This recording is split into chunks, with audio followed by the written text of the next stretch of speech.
In this driver operation video, you'll learn to operate the Thermoking Spectrum multi-temperature refrigeration system equipped with the SR2 microprocessor controller. There is nothing complicated about operating and keeping a Thermoking unit running, but a few minutes listening to these instructions will be time well spent.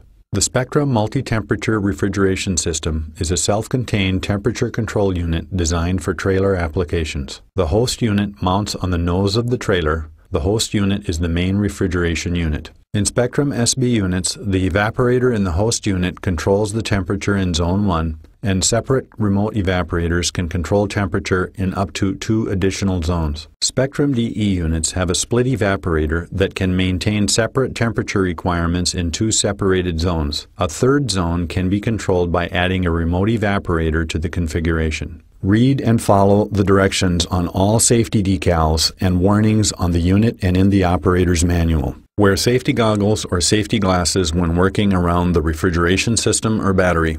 Refrigerant or battery acid can cause permanent damage if it comes in contact with your eyes. Keep hands and loose-fitting clothing clear of fans and belts at all times when the unit is operating. The unit may start at any time when the controller is turned on. The control display lights up when the controller is turned on, and the warning buzzer sounds anytime the unit is about to start. Units equipped with electric standby may start at any time when the unit is connected to live electric power and the controller is turned on. Be sure to press the off key to turn the controller off before opening doors or inspecting any part of the unit. Be sure to turn off the high voltage power supply and disconnect the electric cable before working on a unit.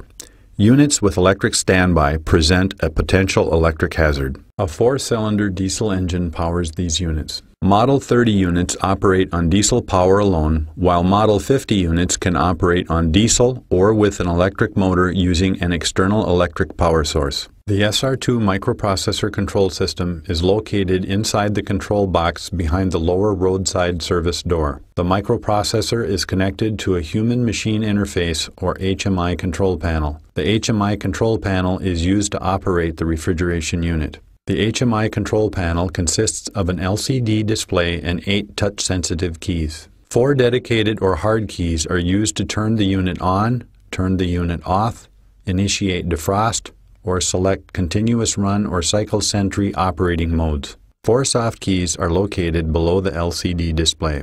The functions of these keys change depending on the operation being performed. If a soft key is available for use, the current key function will be indicated directly above the key on the LCD screen. The service watch and cargo watch data logging ports are also located on the front of the control box. The functions of these features will be described in better detail later. In order to start the unit, the microprocessor on-off switch must be turned on. It is located on the left side of the control box.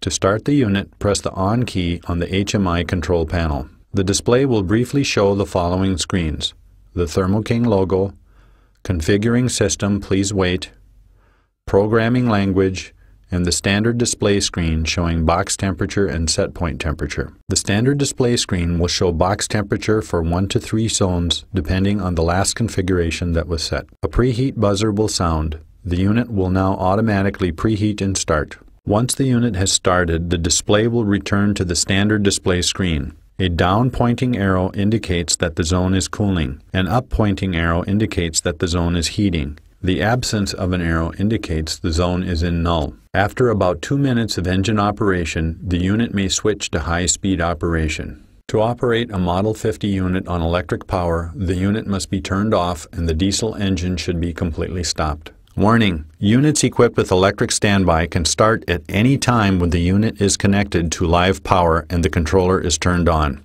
Always turn the electric power supply off when handling, connecting, or disconnecting high voltage cords. Always inspect the power cord before connecting it to the unit and to the electric power supply. Make sure that it is clean, undamaged, and dry. If it is wet, do not use it until the receptacle ends are completely dry. The SR2 can display multiple languages. If more than one language has been activated, an additional screen will display during the startup sequence. Select yes or no to accept or reject the displayed language. If no is selected, the active language will reappear. Use the plus or minus keys to scroll to another language. Press yes or no to accept or reject this language. Repeat this procedure until the desired language appears. If the desired language does not appear, it either has not been properly activated or it is not available. If the yes or no keys are not pressed, the controller will revert to the previously selected language and start the unit. During normal operation, a temperature watch screen will be displayed if no keys are pressed for approximately 2.5 minutes. To return to the standard display, press the menu key. To adjust set point temperature in a particular zone, press the soft key under the desired zone. Press the plus or minus keys until the desired set point is reached, then press the yes key. The programming new set point screen will display, verifying that the change was made. The standard display returns showing the new set point. Zone 1 will always be turned on anytime the unit is turned on. Zone 2 and Zone 3, if present, can be turned on and off as desired.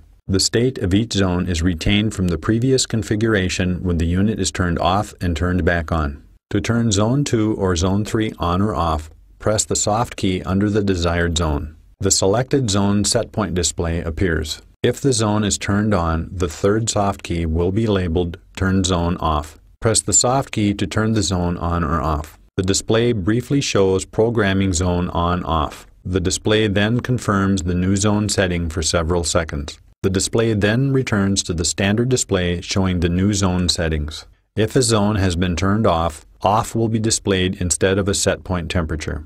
SR2 units can be operated in continuous run or cycle sentry start-stop modes. When continuous run is selected, the unit starts automatically and runs continuously to maintain set point and provide constant airflow. When cycle sentry is selected, the unit will start and stop automatically to maintain set point, keep the engine warm, and the battery charged. Not all temperature-controlled products can be properly transported using cycle sentry operation. Before selecting cycle sentry operation, be sure the cargo is approved for cycle sentry operation. When in doubt, use continuous run.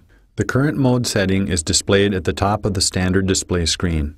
To change the setting, press the cycle sentry continuous run key. Programming new mode and new system mode is screens will be displayed, verifying that the change was made. The run mode will again be indicated at the top of the standard display. A start of trip places a marker in the data logger memory to identify the beginning of a new cargo trip. To initiate a new start of trip, press the menu key, press Next to scroll to the data logger screen, press Select to access the data logger menu, press Select to access the Start of Trip menu, press Select again. Start of Trip appears, indicating the start of trip is being entered. Then, Start of Trip Complete appears. Press Exit repeatedly to return to the standard display screen. Two different automatic pre-trip tests allow the unit to verify proper unit operation prior to carrying a load. The full pre-trip includes both non-running and running tests. The running pre-trip does not include the non-running tests. To successfully initiate either test, there must be no existing alarm codes, and the unit must not be in sleep mode. If alarm codes exist that cannot be cleared, contact your Thermo King dealer for assistance. When there are no existing alarm codes, press the menu key. Press Next to scroll to the pre-trip screen. Press Select. Programming pre-trip mode indicates that the pre-trip test is being initiated. Once initiated, a series of tests will be performed to verify proper unit operation. These tests may be run unattended. When the pre-trip is complete, pre-trip pass should appear, indicating that the unit passed the test. Press Exit to return to the standard display. If pre-trip check or pre-trip failed appears after the test, contact your Thermo King dealer for assistance. The pre-trip test can be terminated by turning the unit off. However, this may generate false alarm codes when the unit is turned back on. These alarm codes must be cleared before the unit can be started again. To view the time and date programmed into the controller, press the menu key. Press Next to scroll to the time screen. Press Select to access the time display. Press Exit to return to the time screen. Press Exit again to return to the standard display screen. The LCD screen display brightness is adjustable. To change it, press the menu key. Press Next to scroll to the Adjust Brightness screen.